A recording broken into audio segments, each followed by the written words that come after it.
দর্শক আপনারা যেখান থেকে দেশ রূপান্তরের সঙ্গে যুক্ত রয়েছেন সবাইকে স্বাগত। আমরা আপনাদেরকে দেখানোর চেষ্টা করছি। আপনারা দেখতে পাচ্ছেন গণ অধিকার পরিষদের নেতাকর্মীরা শাহবাগ এলাকা থেকে একটি বিক্ষোভ নিয়ে তাদের যে কেন্দ্রীয় কার্যালয় রয়েছে সেই কেন্দ্রীয় কার্যালয় অভিমুখে তারা যাত্রা শুরু করেছেন এবং তারা যে স্লোগান দিচ্ছেন এই স্লোগানের মধ্য দিয়ে তারা প্রতিবাদ জানিয়ে বিপি নুরুর উপরে যে অতর্কিত হামলার ঘটনা ঘটেছে সেই হামলার সঙ্গে যারা জড়িত রয়েছেন সবাইকে বিচারের আওতায় নিয়ে এসে বিচার করতে হবে সে দাবি এখান থেকে করে যাচ্ছেন। এবং এর পাশাপাশি যে জাতীয় পার্টির যে রাজনৈতিক সংগঠন এবং যে দলটি রয়েছেন সেটিকে নিষিদ্ধ দাবি করতে হবে, এমনটি কিন্তু এখান থেকে স্লোগানের মধ্য দিয়ে গণ অধিকার পরিষদের নেতাকর্মীরা বিক্ষোভ একটি মিছিল নিয়ে শাহবাগ এলাকা থেকে তাদের যে কেন্দ্রীয় কার্যালয় সেই কেন্দ্রীয় কার্যালয় অভিমুখী হয়ে তারা যাত্রা শুরু করেছেন। আমরা আপনাদেরকে সেই বিক্ষোভ মিছিল থেকে সরাসরি যুক্ত হয়ে দেখানোর চেষ্টা করছি। যদি এখানে বিভিন্ন রাজনৈতিক দলের নেতাকর্মীরা বক্তব্য দিয়েছেন এবং সেই বক্তব্যের মধ্য দিয়ে তারা যেমনটি দাবি করেছেন যে জাতীয় পার্টি যেই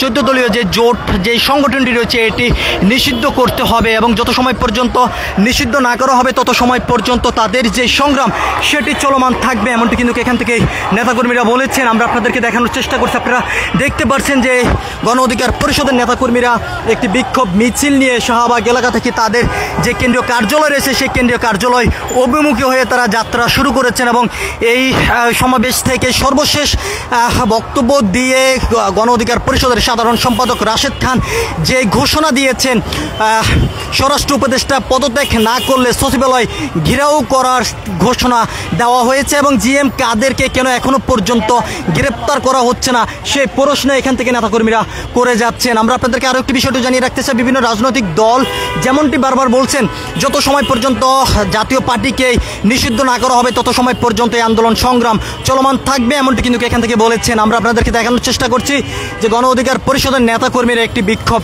মিছিল নিয়ে শাহবাগ এলাকা থেকে তাদের যে পার্টি অফিস অর্থাৎ যে কেন্দ্রীয় কার্যালয় সেদিকে সেই কেন্দ্রীয় কার্যালয় অভিমুখে তারা যাত্রা শুরু করেছেন। আমরা আপনাদেরকে আরও একটি বিষয়টি জানিয়ে রাখতে চাই, গণ অধিকার পরিষদের সভাপতি নুরুল হক নুরের অবস্থা এখনও পর্যন্ত আশঙ্কা অবস্থায় রয়েছে বলে তারা অভিযোগ করেছেন এবং সরকার এখনও পর্যন্ত কেন সুচিকিৎসার জন্য উন্নত চিকিৎসার জন্য দেশের বাইরে পাঠানোর যে কার্যক্রম সেটি এখনও পর্যন্ত কেন ধীরেভাবে কাজ করে যাচ্ছেন সেই প্রশ্ন এখান থেকে তারা তুলেছেন। তো সব কিছু মিলিয়ে এই ছিল এখনকার মতন গণ অধিকার পরিষদের এই বিক্ষোভ মিছিল থেকে আমার কাছে সর্বশেষ।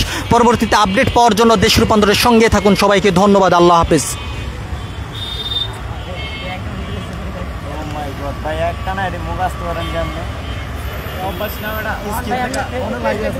এগুলা কি স্কিপ করে তারপরে ই করেন লাইভ চলতেছে।